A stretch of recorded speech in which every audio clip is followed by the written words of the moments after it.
Assalamualaikum warahmatullahi taala wabarakatuh. Nama saya Nur Husna binti Abdul Rahim dari Sekolah Menengah Kebangsaan Agama Al-Irsyad. Kod sekolah saya ialah PRA 2003. Hari ini saya akan menceritakan tentang sebuah siri yang ditulis oleh Temeh Abdullah, iaitu siri Selamat Tinggal Purnama.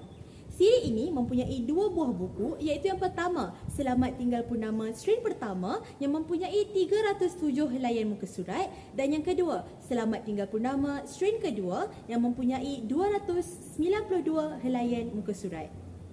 Watak utama di dalam karya ini ialah Latif Purnama, seorang lelaki biasa yang mempunyai bakat yang sangat luar biasa dalam bidang muzik.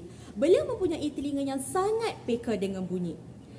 Latif Purnama asalnya merupakan seorang penyanyi jalanan, tetapi pada suatu hari dia telah dilamar oleh sebuah syarikat rakaman di Nusaraya, iaitu Mawar Records. Setelah menjadi seorang artis, Latif Purnama telah mencapai kejayaan yang sangat membanggakan Nusaraya kerana setiap album dan lagu yang dikeluarkannya bukan saja mendapat sambutan hangat di Nusaraya, malah di seluruh Asia.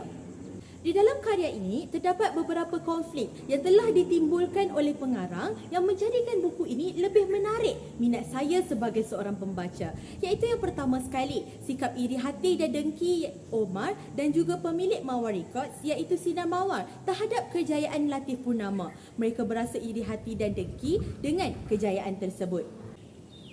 Selain itu, terdapat juga seorang peminat yang telah bertindak membunuh diri apabila Latif memberitahu kepada pihak media bahawa dia sudah berkahwin dengan pilihan hatinya, iaitu Dr. Ada. Dr. Ada juga telah mengalami keguguran semasa konsert Mega Latif Purnama yang sekaligus telah mengeruhkan lagi keadaan mereka suami isteri. Di samping itu, telah muncul juga persona palsu Dr. Omar yang sebenarnya seorang psikopat yang bernama Bella. Dan akhir sekali, terdapat juga konflik di antara Latif Purnama dengan Sinar Mawar apabila Sinar Mawar mula mengugut Latif Purnama dan Latif Purnama mula berasa tertekan dengan tugasnya sebagai seorang artis. Di dalam karya-karya Temeh Abdullah, semuanya banyak digarapkan dengan pelbagai jenis pengajaran dan mesej-mesej tersirat. Begitu juga dengan siri Selamat Tinggal Purnama ini. Di dalam siri ini, melalui watak Latif Purnama, ia mengajar saya sebagai seorang pembaca supaya sentiasa merendah diri meskipun telah mencapai kejayaan yang sangat membanggakan.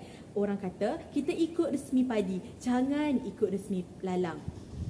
Meskipun telah mencapai kejayaan yang sangat membanggakan seperti Latif Purnama, beliau tetap ikhlas menghiburkan peminat-peminatnya yang sentiasa berminat untuk mendengar karya-karyanya.